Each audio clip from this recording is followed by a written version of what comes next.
Curious George and the Hot Air Balloon.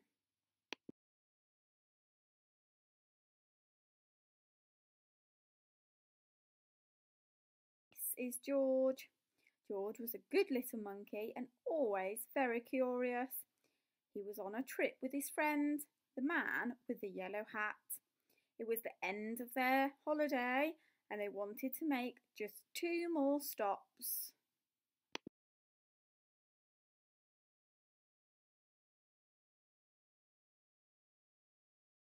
They were in South Dakota, so of course they went to see Mount Rushmore. George had never seen anything like it. There are the faces of 4 great presidents, a tour guide said. George Washington, Thomas Jefferson, Theodore Roosevelt, and Abraham Lincoln.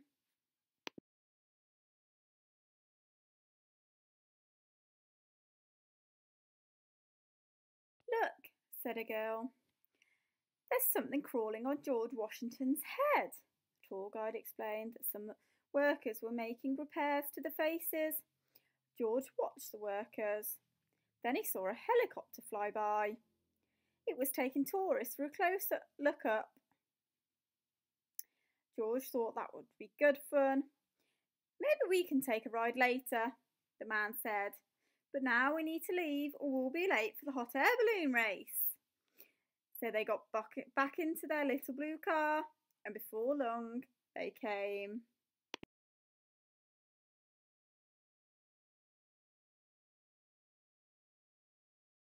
A whole field full of hot air balloons. George was delighted to see such big balloons. He liked their spots and stripes and stars, but his favourite had a picture of a bunny on.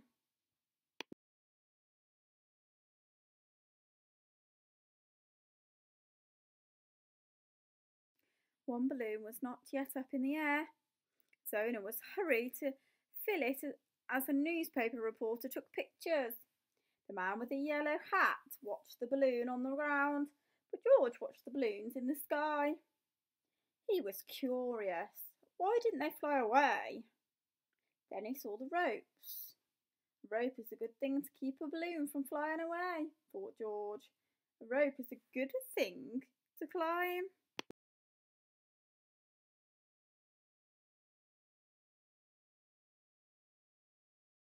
Sometimes when a monkey sees something to climb, he just can't help himself.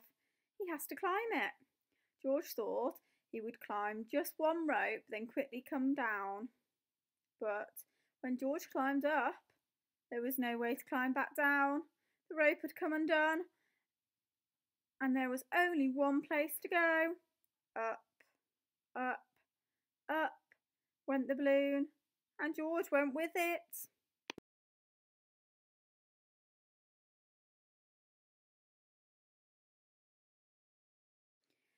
George flew higher and higher, and the people below grew smaller and smaller. The man with the yellow hat was tiny. The newspaper reporter was too. And the owner of the balloon wasn't very big, but he was big enough for George to see that he was angry. George felt bad. He didn't mean to take the balloon. He didn't even know how to fly it. As the wind whisked him away, he wished he had someone to help. But he was all alone.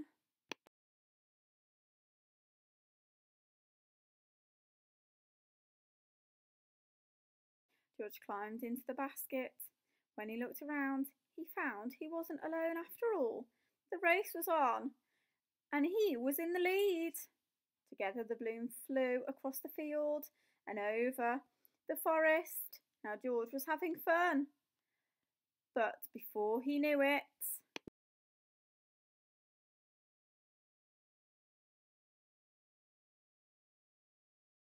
George was alone again, and the fun was gone. Flying by himself high in the sky, George was frightened. How would he ever get down, he wondered. Oh, if only he hadn't climbed that rope. Suddenly, the wind changed, and George saw something familiar. He was excited. Someone was sure to help him now. In fact, there was someone right in front of him.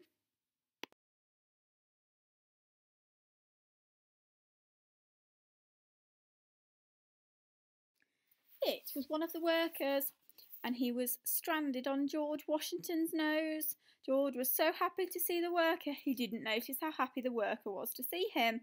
Slowly, the balloon floated closer. Would it come close enough? It did! The worker grabbed onto the rope and climbed up. Soon he was in the basket with George. Hurrah! George was rescued. Hurrah! The worker was rescued too.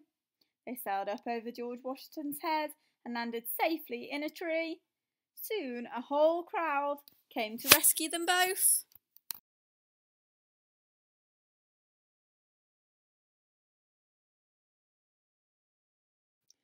The man with the yellow hat was happy to see George. The reporter was glad to have such an exciting story to report, and the owner of the balloon wasn't angry anymore. Everyone had seen the rescue. George was a hero. After the workers thanked him, George got a special treat. He got to ride in the helicopter. The helicopter flew George and the man with the yellow hat once more past the presidents and then back to the little blue car.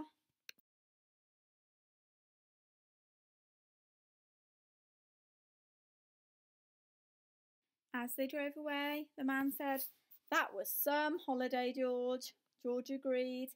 It was an exciting holiday, but they were both happy to be home.